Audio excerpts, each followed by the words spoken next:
정치권 관심 뉴스들을 진단해보는 나이스트 포커스. 오늘은 최수영 시사평론가, 김상일 정치평론가와 함께하겠습니다. 어서 오십시오. 안녕하세요. 비례대표 국회의원 배분 방식을 놓고 고심을 거듭했던 민주당이 당론 결정 권한을 이재명 대표에게 위임했었죠. 이재명 대표가 오늘 준연동형 유지 방침을 밝혔습니다. 먼저 듣고 오시죠. 과거로의 회기가 아닌 준연동제 안에서 승리의 길을 찾겠습니다. 정권 심판과 역사의 전진에 동의하는 모든 세력과 함께 위성정당 반칙에 대응하면서 연동제 취지를 살리는 통합형 비례정당을 추진하겠습니다. 꼼수가 아니라 상대의 반칙에 대응하는 바람직하지 않지만 피할 수 없는 대응이다. 공천 과정에서 민주당의 공천권을 어느 정도 가져갈 것인지가 핵심적인 현실적인 문제가 될 것 같은데 그 책임을 크게 질 수밖에 없고 그 큰 책임에 상응하는 권한도 당연히 가져야 합니다.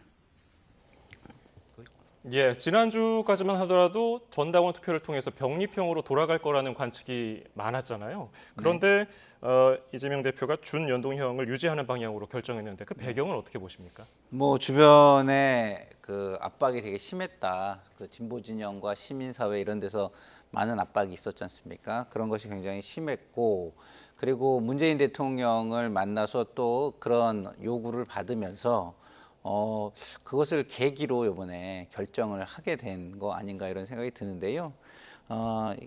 결국은 타협을 했다 이렇게 보는 게 맞을 것 같습니다. 이제 고민이 있었겠죠. 실리와 명분 사이에 뭐 강성 지지층은 이제 눈앞의 이익을 버리면 안 된다 이런 거였고, 말씀드린 대로 진보 사회와 뭐 시민 사회는 대의명분과 정치개혁이라는 큰 발전을 이렇게 하는 쪽으로 나가야 된다 이런 요구가 있었는데, 거기에서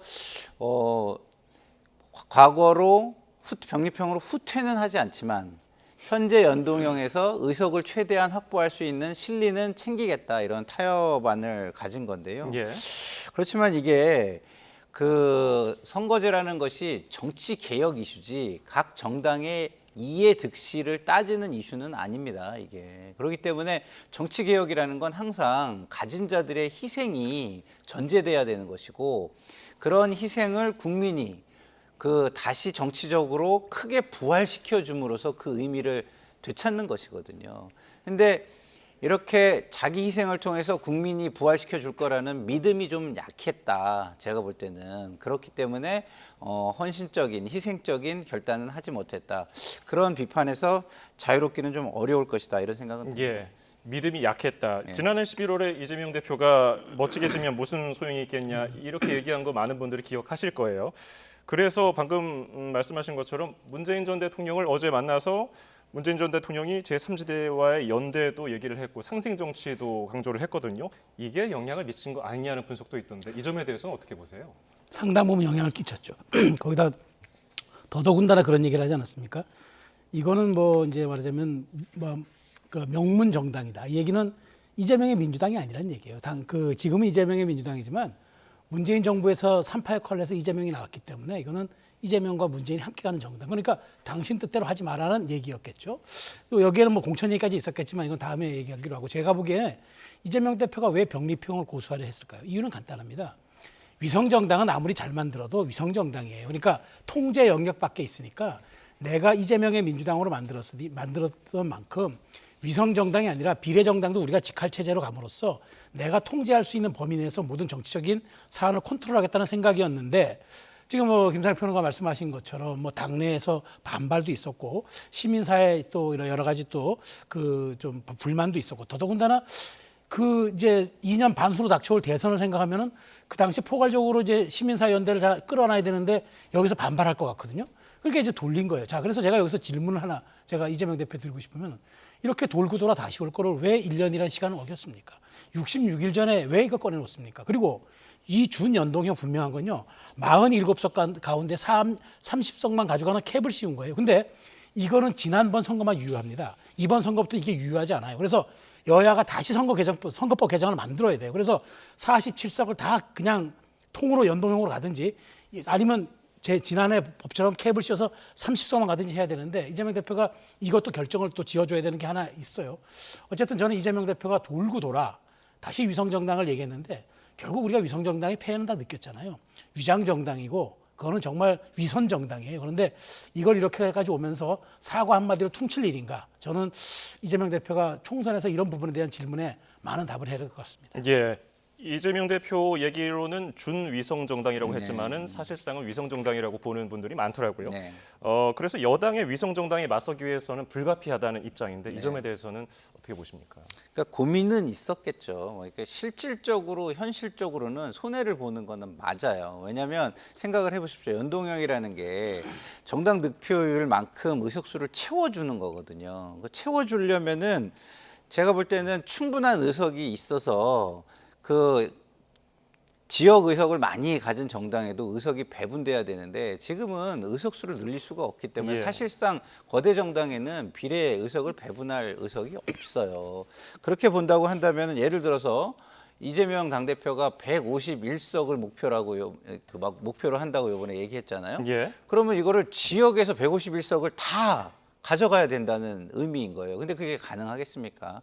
사실은 45% 뭐 정도 승리를 한다고 하더라도 결국은 135석분이 안 되는 거예요. 근데 45%를 그러면은 채워주느냐 또 채워주지도 않아요. 비례 그 의석에서는. 왜냐하면 이미 지역에서 그걸 다 가져갔기 때문에 그런 식이라면은 거대 정당은 사실상 큰 손해를 보는 거죠. 이 손해를 감수할 것이냐. 저는 고민은 굉장히 많았을 것이라고 봅니다. 왜냐하면 또 지지층은 우리가 일단은 이겨서 우리가 정치를 이끌어야지 무슨 소리야 라는 요구가 당연히 강성 지지층에서는 세게 있는 거 아니겠습니까? 예. 그런 측면에서 고민이 좀 많았을 것 같고요. 그렇지만 어쨌든 간에 지난 총선과 비슷한 형태가 돼버렸다. 그러니까 지난 총선에서 많은 반성들을 했지 않습니까? 그 반성을 기반으로 해서 대국민 약속을 했지 않습니까? 그럼 그것을 최대한 노력해서 추진하는 모습을 보였느냐?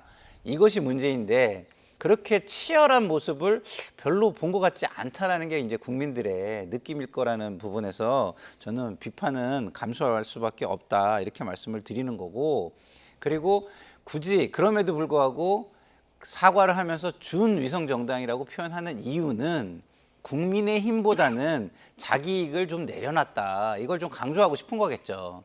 왜냐하면 예를 들어서 국민의힘 같은 경우는 자기 이익만을 중심으로 그냥 위성 정당을 대놓고 만들어서 사실상 이게 탈법적인 건데 법 취지를 위반하는 거고 그런 거 그냥 아랑곳하지 않게 우리는 반대했기 때문에 법이 있어도 그거와 상관없이 우리는 우리대로 할 거야라고 자기 이익만 그러니까 뭐 한동훈 비대위원장은 이재명 당대표 보고 초현실적이라고 얘기했는데 이건 초이기적인 사실 발상을 하고 있는 거거든요. 그런 부분에서 어느 정도의 차별화는 있다라는 걸 강조하고 싶지 않았을까 이런 생각이 듭니다. 예. 사실 시청자 여러분들 4년 전에 21대 총선 투표하시면서 뭐 정당 이름 복잡한 거는 기억 못 하셔도 길었던 그 투표 용지는 아마 뇌리에 아주 딱 박혀 있으실 것 같아요. 준연동형 헷갈리거든요. 이게 어떤 건지 좀 설명해 주시고 이게 어느 쪽에 유리할지도 분석 좀 해주시죠. 그러니까 준연동형은 그렇습니다. 그러니까 그동안은 각 정당이 지역구 후보와 비례대표를 같이 냅니다. 그래서 그냥 병립형은 그냥 얻은 득표수만큼 가져가면 됩니다. 예. 문제가 안 되는데 준연동형은 어쨌든 거대 정당들이 이제 지역구 후보를 내고 가져가는 지역 득표수만큼 가져가지 못하는 정당들이 해서 그걸 비례대표를 보전해줘요. 그런데 지난번에 캡을 씌웠어요. 17석은 그냥 기존대로 가고 30석만 그렇게 30석만 가자고 한 거예요. 예. 그런데 여기서 이제 그래서 제가 아까 말씀드린 게 이번에 그러면 이 준연동형으로 간다 그랬는데 그러면 법을 다시 만들어야 돼요. 왜냐하면 지난번 법은 지난번 21대로 소멸된 거예요. 그렇기 때문에 다시 이제 준연동형이면 30석 캡을 씌울지 아니면 47석 전체를 그냥 비례로 가든지 그러니까 연동형 가지 그럼 준연동형이 아니죠. 연동형이 되는 거죠. 그런 측면에서 이제 요 나머지 법이 남아 있고 제가 보기에 이렇게 되면 누가 유불리하느냐. 유불리는 없을 거예요. 왜냐하면 거대 정당은 손해보지 않습니다. 왜냐하면 직할 체제로 다 가는 거예요. 왜냐하면 지금 아까 그 이재명 대표가 그랬잖아요. 우리가 이 책임질 만큼 권한도 가져가겠다. 쉽게 얘기해서 비례대표 위성정당도 자기들이 만들고 그 공천도 내가 하겠다는 얘기예요. 대놓고 하겠다는 얘기죠. 국민의힘은 이미 그렇게 하기로 해서 창당 발기인데 맞췄고요. 자 그러면 이제 여기서부터 우리가 뭘 봐야 하느냐면은 그럼 실질적으로 과연 이것이 군소정당이 도움이 되느냐? 민주당 쪽은 도움이 된다고 얘기를 하는데 제가 보기에 도움되는 쪽은요. 이른바 조국신당, 그다음에 추미애 신당 아니면은 이제 송영길 신당도 도움이 될 수 있을 거예요. 그런데 야권 전체의 플랫폼 정당이 될 거다. 이거는 저는 대국민 기만이라고 봐요. 그래서 좀 더 솔직해져 가야 되는데 이 부분에 대해서는 이재명 대표가 오늘 그래서 여러 설명을 하니까 딱 한마디로 얘기하지 않습니까?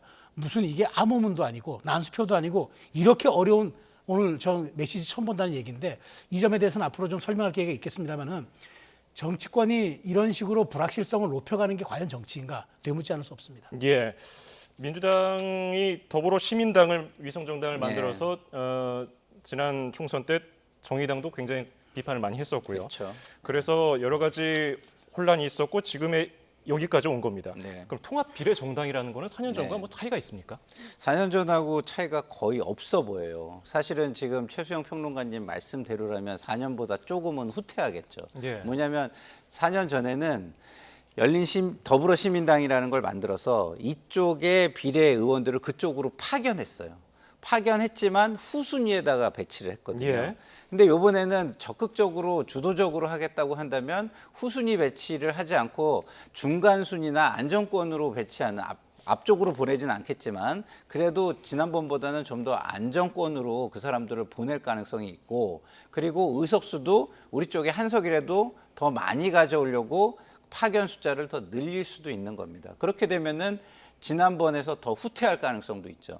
그렇지만 이번에 만약에 그때보다 그럼 우리가 파견하는 의석수를 좀 줄이거나 아니면 조금 더 후순위로 보내겠다라고 한다면 조금 더 양보가 되는 거는 사실입니다. 예. 근데 이게 또 맹점은 뭐냐면 거기로 가서 우리 지지층이 민주당의 지지층이 전부 다 그 통합정당으로 투표를 하면 모르겠는데 말씀하신 대로 이제 조국 신당이라든가 송영길 신당이라든가 이런 데로 좀 약간 배분을 해가지고 거기에도 그 정당 득표율을 좀 만들어내면 그쪽에도 의석이 만들어지게 되는 겁니다. 예. 그렇게 만약에 되면 소수 정당은 상대적으로 지금 지지층이 좀 약한 상황에서 또 추가적인 손해를 보게 되는 것이겠죠. 그렇게 되면은 민주당은 사실상 소수 정당을 배려하는 게 없어질 가능성도 있는 겁니다. 예. 그래서 지금 만약에 지역구 문제까지 포함해서 비례선거까지 선거 대연합을 할 수밖에 없다는 현실적인 판단이다라는 입장을 그렇죠. 밝혔는데 그러면 지역구 후보 단일화에 협조해야 하라 혹은 뭐 그 세력을 기본소득당, 사회민주당, 열린민주당 포함해서 조국신당 또 송영길 신당까지 그런 범위를 넓혀놓고 있다는 얘기인데 통제 권한 얘기도 말씀하셨잖아요. 그것이 여기에 영향을 미칠까요? 그러니까 비례 선거까지 선거 대연합 할 수밖에 없다. 이 얘기는 이제 지역구 후보 혹시 낸다면은 우리랑 상의해라. 겹치지 않도록 해라. 예. 그다음에 이제 어느 세력까지 할 것이냐. 아마 제가 보기에 일단 지금 나와 있는 기본소득당이라든가 사회민주당, 열린민주당 정도는 이미 위성정당이면 표방 거의 하거나 한다고 했기 때문에 아마 갈 겁니다. 그런데 정의당과 녹색정의당은 아마 좀 유보적일 거예요. 왜냐하면 자신들의 힘으로 일단 말하자면 자신들의 정체성 가진 정당 개척하려고 할 거예요. 그런데 이제 남는 건 그 창당할 수 있는 이런 조국 혹은 송영길 이런 신당들 같은 경우에는 합해질 겁니다. 그렇다면은 이렇게 이질적인 것들이 합해지는데 이재명 대표 입장에서는 혹시라도 이런 사람들이 나중에 민주당의 당론과 배치되는 걸 하면 안 되잖아요. 그러니까 이런 것들을 두기 위해서 확실한 말하자면 어떤 제한 조건들을 두고 아니면 이 비례대표 배분 과정에서 확실하게 자기 세력이라는 것을 입증할 만한 그런 절차들을 마련할 거예요. 그러니까 이렇게 하다 보니까 결국은 준연동형 비례제라는 게 결국 위성정당 만드는 걸로 합법화시키는 거죠. 그래서 저는 이재명 대표가 사과한다 그랬는데 저는 그 사과가 정말 하면 안 되는 사과가 왜냐하면 사과는 잘못됐을 때 사과를 하는 거잖아요. 그런데 잘못 안 하는 제도 만들면 될 거 아닙니까? 그러면 간단해요. 준연동형 비례대표제를 하지 못하도록 한 법을 만들면 되는데 이걸 국민의힘 핑계를 대는 거예요. 국민의힘이 안 해줬기 때문에 못한다? 그럼 이제까지 민주당이 과반 의석으로 통과시킨 건 다 뭘로 설명할 겁니까? 그러니까 꼭 필요한 건 안 하고 안 할 거는 통과시키긴 한 민주당의 이중성이 드러난 거고 이재명 대표가 이런 어떤 5천만 대의민주제의 중요한 참정권 영역을 자기 사적 이익에서 저는 접근해서 결론 내렸다. 이렇게 비판이 받을 수밖에 없는 거죠. 그래서 참 불행하게도 이번 선거 때 또 잠바 뒤집어 입는 선거운동, 쌍둥이 버스가 왔다 갔다 하는 선거운동 또 보게 될 겁니다. 예, 모 정당과 위성 정당 관련해서 선관위에 지적이 있었죠. 방금 전에 나갔던 영상도 당시에 그런 논란을 일으켰던 그 옷을 입고 있었던 모습이었고요. 그 비례 위성 정당에는 이재명 대표가 민주당이 가장 큰 비중을 가지게 될 것이라고 강조를 했어요. 네, 네. 그러면 방금 연장선상에서 네. 공천권을 직접 행사할 가능성을 시사한 걸까요?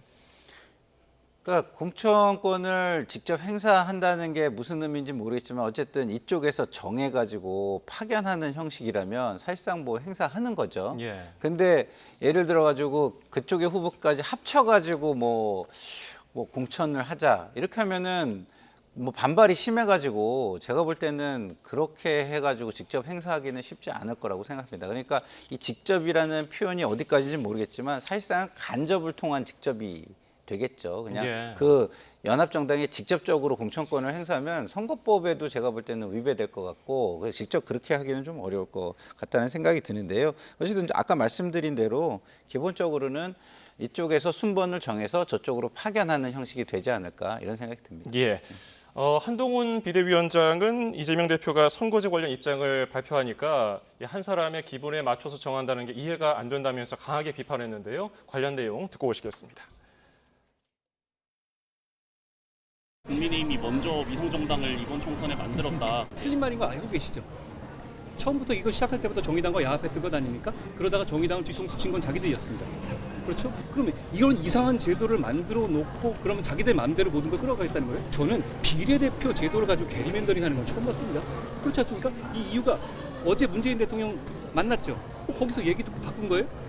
그러면 자기들 몇몇의 어떤 그 정략적인 이해관계로서 5천만이 모두 이 영향을 받는 선거제도가 하루아침에 바뀌는 겁니까? 민주당에서 이재명 대표의 입장만 나왔을 뿐이지 우리 원래 선거제는 합의입니다.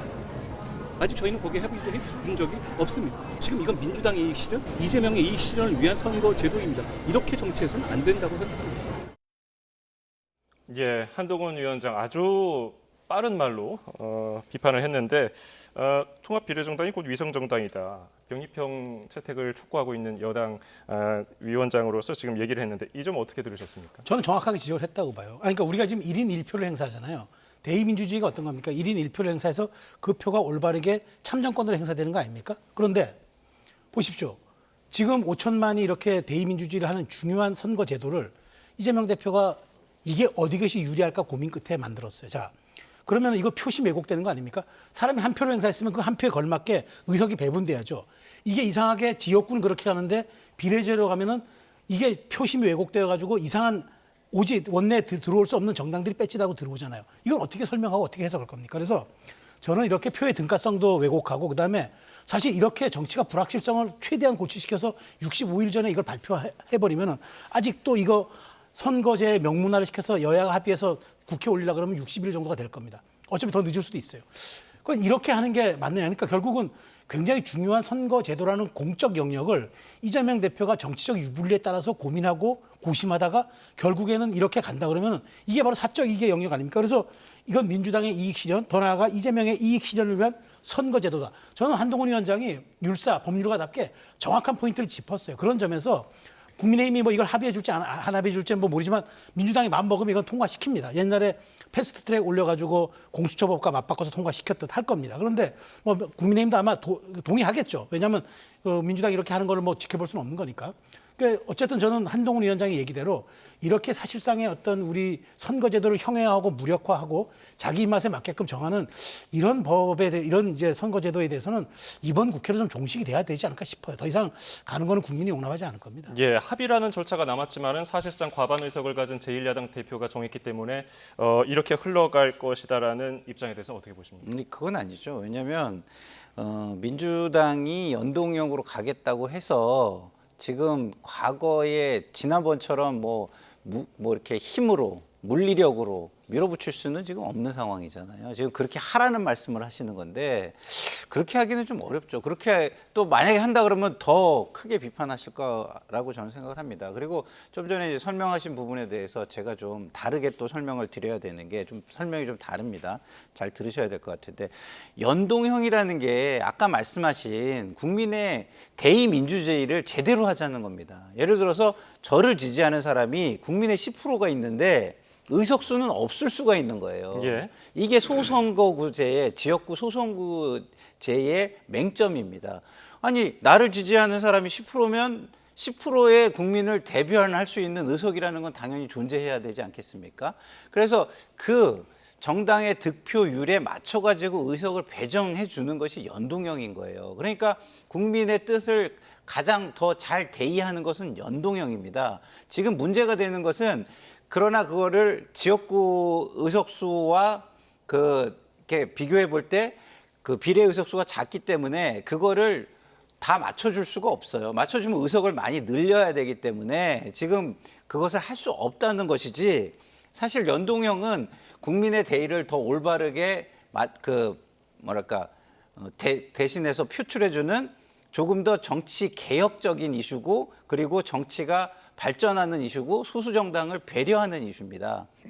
문제는 뭐냐? 지금 들어올 수 없는 정당이라고 말씀하셨는데 그런 데들 같은 경우는 그 지역구 의석을 못 받는 거예요. 그러니까 그런 데다가 연동형으로 해가지고 비례해서 거기에 의석을 배분해 주자는 거 아니겠습니까? 근데 배분해 주는 데 있어서 뭐 그것이 어떤 국민은 그 표가 사표가 되고 어떤 표는 그 지역구에서는 살아나고 이러면 안 되는 거 아니겠습니까? 그래서 좀 전에 최수영 평론가님 말씀에 저는 뭐 또 다른 의견을 가지고 있고요. 예. 결국에는 한동훈 비대위원장의 설명도 저는 잘못됐다고 보는 게 아니 국민의힘은 정치 발전을 생각하지 않고 국민의 대의가 조금 더 적합하게 표출되는 것에 동의하지 않고 자기네 이익만을 제가 그래가지고 좀 아까 얘기했습니다. 초자기 이익적, 이기적, 초이기적인 생각으로 너무 쉽게 결정했다 이런 거거든요.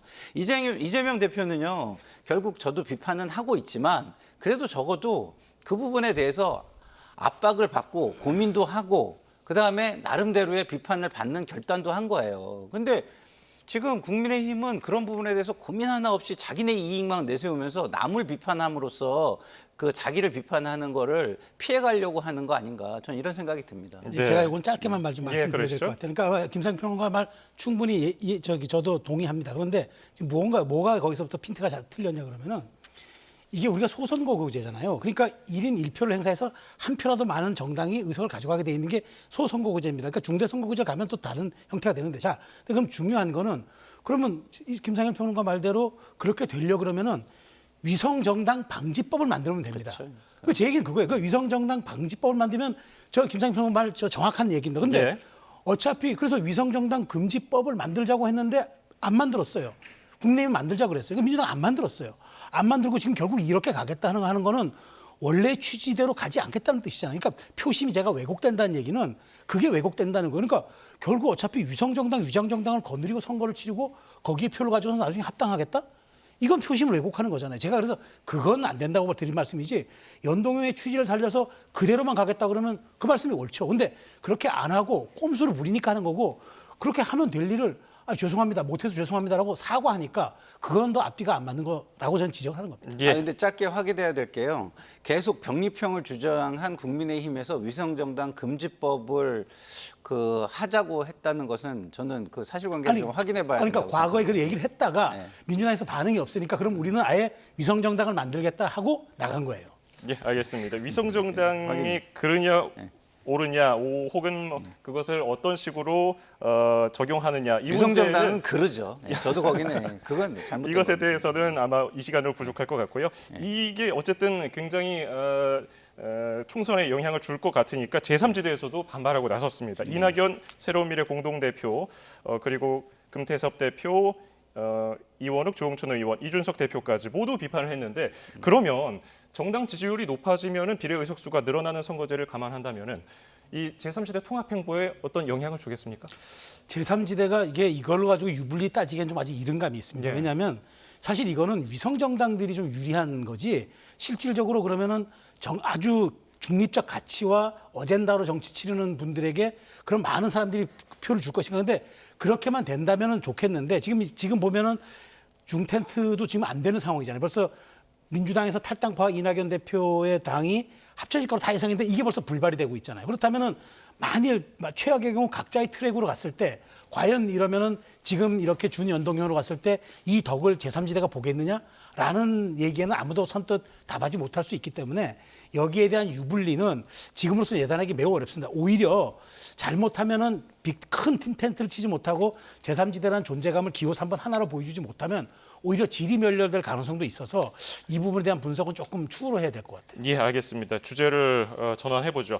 국민의힘 총선 지역구 공천 신청자 명단이 공개가 됐습니다. 그런데 대통령실 핵심 보직에 있었던 인사들이 대체로 여당이 우세한 지역에 도전장을 내면서 논란인데 반대로 청년 정치인이라든지 네. 영입 인재들은 좀 어려운 지역에 출사표를 네. 던졌어요. 어떻게 보셨습니까? 이렇게 되면은 뭐 국민들이 그냥 외견상으로 보기에는 영입 인재들이 그냥 총알바지 내지는 일회용 소모품 액세서리로 쓰이는 거 아니냐 이렇게 보여지죠. 그러면은 도대체 인재 영입은 왜 한 겁니까? 그 사람들을 잘 쓰려고 인재를 영입한 건데 사실상은 인재가 아니라 소모품을 영입한 거다 이렇게 좀 보여지는 거고요. 그러면 적어도 그 사람들이 용기 있게 험지로 나가겠다. 이거는 박수 쳐주면서 지원해주면 좋죠. 근데 거기에 그 재를 뿌리는 현상이 뭐냐? 그렇게 영향력이 있고 오히려 책임을 져야 되고 헌신을 보여줘야 되는 쪽에서는 자기 이익만 추구하는 양지로 간다. 이러면 그 사람들의 의미가 확 사라지고 거기에 재를 뿌리는 게 되는 거 아니겠습니까? 그래서 지금의 이런 현상은 총선에 정당의 득표에 아무런 도움이 되지 않는다 이런 생각이 들고요. 오히려 그렇기 때문에 뭐 측근이라고 해서 모두 다 뭐 불이익을 줄 수는 없지만 대표적인 몇 명을 골라서 읍참마속의 모습을 보여줘야 그래야 국민들한테는 저렇게 자기 주변을 쳐내면서 도덕적 권위를 가지고 하니까 젊은 사람들이 그거에 그 힘을 세력을 모으기 위해서 저렇게 결기를 가지고 험지로 나가는구나 이렇게 그림이 그려지는 거겠죠. 예. 그런데 지금의 모습은 그런 모습이 아니어서 굉장히 안타깝고 중도층이나 일반 국민이 볼 때는 별로 보기 좋지 않은 볼상사나운 모습으로 비춰질 수 있다 이렇게 보여집니다. 예, 비서관급 이상 참모 중에서 이른바 양지의 도전장을 내민 것으로 알려지니까 윤석열 대통령이 좀 불편한 심기를 드러냈다는 보도도 나왔는데 어떤 의미가 있을까요? 저는 이 부분에 대해서는 이제 앞으로 국민의힘이 좀 굉장히 전략적으로 잘 고민해야 되는 지점이라고 봅니다. 왜냐하면 대통령을 모셨다는 이유만으로 그다음에 정부의 초기부터 참여해서 용산이라든가 내각에 참여했다는 그 이유 하나만으로 말하자면은 당의 헌신성도 보여주지 못하고 오직 그냥 말 그대로 당선 가능성이 높은 지역만 가는 거는 자리를 탐한다는 인상만 주는 것 아닙니까?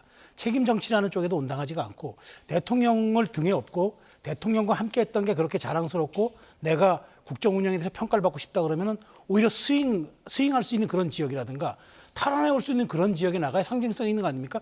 그런 측면에서 원희룡 장관의 개항을 출마가 돋보인다는 그 평가들이 많은 겁니다. 그렇지 않고 많은 분들이 보면은 강남 3구라든가 TK로 가는 거. 근데 저는 한동훈 위원장이 정확하게 가이드라인을 줬다고 생각해요. 그러니까 지원하는 거야 무슨 상관이 있겠느냐. 그건 누구의 자유지만 그러나 그 공천을 최종 받는 거는 당의 역할이다. 그러니까 지금 엄정하게 심사하는 공천 그 관리위원회가 있고 그다음에 더 중요한 거는 한동훈 위원장의 결국 지도부의 의중이 작용이 되는 겁니다. 결국 공천 관리는 제도적으로 아주 그 경선에 투입됐을 때 아주 잡음 없이 관리하는 게 공천관리위원회인 거지 공천에 대한 최종적인 구도와 권한은 이거는 지도부가 갖는 겁니다. 그런 측면에서 지금 약간 보기 말하자면 그렇게 아름답지 못한 것도 분명해 보여요. 그렇지만 이것이 그대로 제가 공천이 확정된다는 측면은 아니기 때문에 이런 데에 대한 어떤 균형이라든가 그다음에 합리적인 어떤 배치 그다음에 전략 지역에 따른 어떤 그 인력들의 차출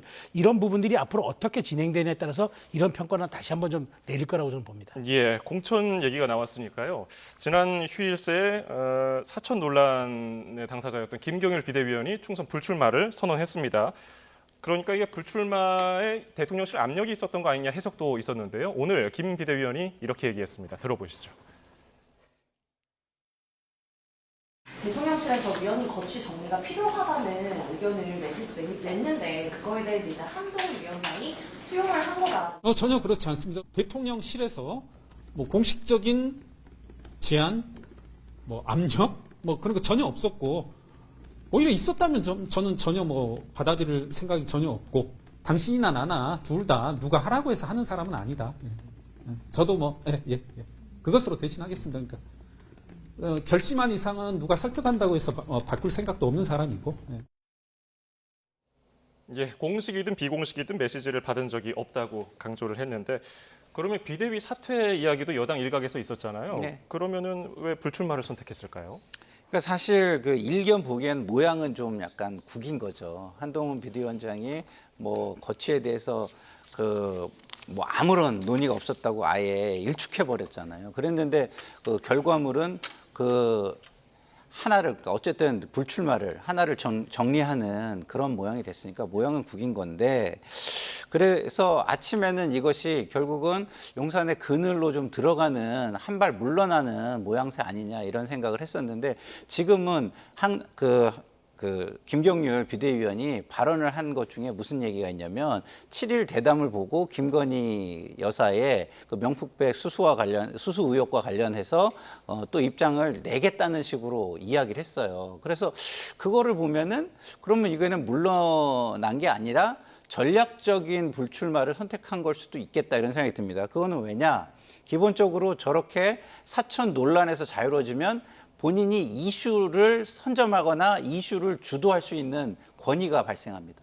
이게 하나가 있는 거고요. 예. 두 번째는 본인이 사천의 특권을 내려놨기 때문에 특혜를 내려놨기 때문에 용산에서 어떤 특권이나 특혜를 주라는 요구를 거부할 수 있는 명분을 공천 주도권을 한동훈 비대위원장에게 줄 수 있는 효과가 있지 않습니까? 그래서 지금은 그런 쪽으로 조금 더 해석이 되는 방향으로 흘러가고 있다. 그러나 7일 날 이후에 아무런 김건희 여사에 대한 어떤 그 대통령 대담에서 녹화 대담에서 충분한 국민 설득이 안 됐는데도 국민이 그걸 충분히 공감하지 않았는데도 아무 소리가 나오지 않는다. 그러면 그때 가서는 이거는 역시 용산에 한 발 물러난 것이네. 그 그늘로 들어간 거네. 결국은 다시 왕세자 정치로 돌아가는 거네. 이렇게 오해를 받기에 충분한 불출마가 될 수 있겠죠. 그래서 조금 판단은 조금 더 기다려봐야 된다. 지금 상황에서는 이렇게 보여집니다. 예, 윤 대통령 대국민 메시지 얘기는 잠시 뒤에 한번 해보도록 하고요. 전략적인 불출마다 이런 평가를 해주셨는데 일각에서는 또 이걸로 인해서 윤석열 대통령과 한동훈 비대위원장의 갈등이 봉합됐다는 해석도 내놓던데 이 점에 대해서는 어떻게 보십니까? 사실 엄밀히 따지면 한 발씩 양보한 걸로 봐야겠죠. 사실 이제 저도 뭐 방송에서 예전에 얘기를 했습니다만은 실제로 아마 비대위원을 그만두고 이제 경선에 참여하는 쪽으로 정리가 되지 않을까 많은 사람들이 그렇게 이제 생각을 하고 저도 그렇게 생각을 했습니다만은 그러나 이렇게 한 것 같아요. 그러니까 이제 어쨌든 이제 김경률 비대위원이라는 존재 자체가 원튼 원하지 않든 우리가 인정하든 인정하지 않든 어쨌든 한동훈 비대위의 상징 자본이 돼버린 건 분명합니다. 그러니까 결국 김경률 비대위원의 거취가 지금 그렇게 정치권의 뜨거운 감자가 되는 것처럼 김경률 비대위원이 그러면 어떤 선택을 하느냐가 사실은 용산과 그러면 국민의힘의 그 접점을 찾는 그 카드였다고 얘기한다 그러면 저는 오히려 출마보다는 그 비대위원으로서 남아서 4.10 총선까지 계속적인 자기 역할을 하는 것도 그건 좋은 방법이겠다. 더더군다나 김상민 평론가 좋은 말씀해 주셨는데 어쨌든 이렇게 되면은 한동훈 위원장의 정치적 공간이 넓어지는 거예요. 말하자면은 내 측근이 사천 논란에 있으므로 내가 출마를 이제 말하자면은 포기시킨 건 아니지만 어쨌든 그렇게 포기가 된 거기 때문에 윤희숙 의원이라든가 앞으로 전략적인 공천을 하거나 혹은 민주당과의 전선을 긋기 위해서 인력을 차출하거나 투입할 때 상당한 명분이 생겼고 또 중진 의원들에 대해서 희생을 요구할 때도 그럴 만한 명분이 이제 생겼다는 거죠. 그래서 한동훈 위원장이 이제 비대위원장으로서의 어떤 그립감이라든가 정치적 공간이 대여다를 넓어진 거는 김경률 위원의 이선 후퇴였는데 결국엔 그런 것들이 모두 정치가 종합예술 아닙니까? 예. 결국 그렇게 포괄적인 개념에서 말하자면 진퇴가 결정되었다고 보는 게 맞겠죠. 예. 자, 그리고 조금 전에 얘기가 나왔던 윤석열 대통령이 오는 7일에 방송될 KBS와 단독 대담을 통해서 대국민 메시지를 냅니다. 네. 한 2시간 넘게 미리 휴일에 녹화를 해놨고 네. 준비된 원고 없이 현안에 대해서 얘기를 한 것으로 알려졌는데 네. 이런 방식을 택한 이유에 대해서 어떻게 분석하십니까? 그러니까 이제 뭐 조금의 어떤 뭐랄까 리스크도 감수하지 않겠다. 뭐 저는 이렇게 좀 보여져요. 근데 조금의 리스크도 감수하지 않으려면은 국민이 생각하는 기대를 뛰어넘는 반전이 저는 있어야 된다고 생각하거든요. 이거를 녹화를 해가지고 3일간 편집해서 7일 날 튼다. 국민들은 일단은 어떻게 생각하겠습니까? 일단은 실망을 하는 거예요. 일단은 실망하는 겁니다. 왜? 이게 자유로운 소통을 통해서 굉장히 진솔한 모습을 좀 보여주지 뭐가 도대체 좀 약간 꿀리는 게 있길래 저럴까라고 일단은 그렇게 실망하겠죠. 그러면서도 7일 방송을 아직 안 봤기 때문에 7일 날 일단 방송을 지켜보자 이 생각은 할 겁니다. 그러면은 거기에서 일단 실망을 한 거를 뒤집을 만큼의 좀 더 수위가 높은 입장 표명이나 설명이나 사과가 존재를 하고 재발 방지책 뭐 이런 것들을 포함해서 앞으로 김건희 여사의 향후 행보에 대한 입장 이런 것까지 아주 국민들이 저 정도면은 참 충분히 뭐 대통령으로서 할 만큼 노력을 다 했네 이런 평가가 나오지 않는다면요 이거 자체가 뭐라고 합니까? 오히려 약점이 되는 거예요. 어떤 비판의 대상이 되는 거죠. 오히려 그런 부분에 있어서 제가 볼 때는 이게 잘한 건지 저는 잘 모르겠습니다.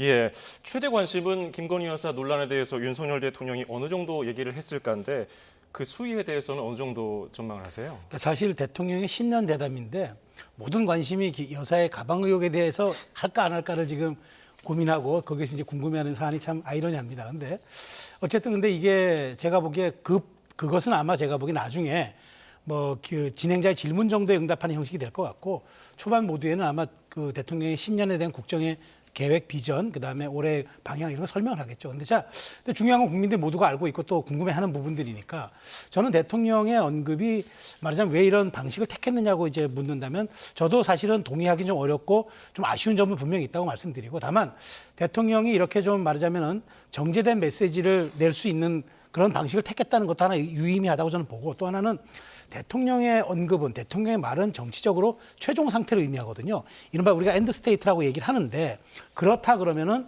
대통령의 지금 이 발언은 당사자는 김건희 여사라 할지라도 대통령의 말이 전파를 타서 국민에게 전달된다는 것은 공적 영역에서 이제는 실록으로 기록으로 남는다는 그런 의미이기 때문에 저는 오히려 더 한 단계 높은 수위의 어떤 그 설명이나 해명일 수도 있겠다는 생각이 들어요. 그래서 어느 정도인지 모르지만 저도 듣지는 못했기 때문에 우리가 7일 날 들어보고 다시 한번 평가하는 기회를 가졌으면 좋겠습니다. 예, 오는 7일에 방송될 윤석열 대통령의 신년 대담을 두고서 여야 입장은 벌써부터 극명하게 엇갈리고 있습니다. 들어보겠습니다. 다양한 주제를 가지고 하는 이런 어떤 언론과의 소통이 좀 부족했기 때문에 김건희 여사 관련된 어떤 몰카 공작에 관련된 이런 사항에 대해서도 또 전반적인 어떤 대통령님의 생각이라든지 국민들이 좀 이해를 하는데 저는 분명히 좀 큰 도움이 되지 않을까 생각합니다. 녹화 대담 뒤에 숨는다고 김건희 여사 의혹을 피해갈 수는 없습니다. 취임 2년도 안 돼 국정 운영에 대한 부정평가가 63%나 나오는 이유를 윤석열 대통령은 끝내 외면하려고 합니까? 국민과의 진정한 소통을 거부한 대통령의 대담은 김건희 여사를 둘러싼 의혹들을 더욱 키울 뿐입니다. 예, 여야 입장은 뭐 당연히 엇갈리죠. 윤석열 대통령이 이번 대담에서 김건희 여사 관련해서 전후 사정을 어느 정도 설명한 것으로 전해지고 있는데 이 대담이 방송된 이후에 논란이 어느 정도 좀 해소가 될까요? 아니면 계속 이어질까요? 아니 해소되기를 바라야죠. 좀 아까 우리 최소영 평론가님 말씀하셨잖아요. 이 신년 대담이 온통 관심이 김건희 여사의 리스크에 가 있는 거예요. 어느 정도냐면 대통령께서 심혈을 기울여 가지고 민생 대토론이라는 걸 지금 8번, 9번에 걸쳐 가지고 하고 있습니다. 그런데 거기에 국민들이 전혀 집중을 하지 않아요. 대통령만 나오면 김건희 여사 이야기 했어? 그거에 대해서 입장이 뭐야? 좀 바뀌었나? 이것만 지금 생각하고 있잖아요. 그러면 녹화 대담이지만 이번 7일 대담을 통해서 그것이 어느 정도 해소되지 않는다면 앞으로 뭐 어떤 국정 운영에 동력이 붙겠습니까? 뭐 어떤 행사에 대통령이 나타나도 마이크를 들이대는 기자분들은요, 국민의 궁금증을 대신해서 물어봐야 되니까 그걸 우선적으로 물어볼 수밖에 없어요. 저거 끝나고 난 다음에 여론조사 또 할 거 아닙니까?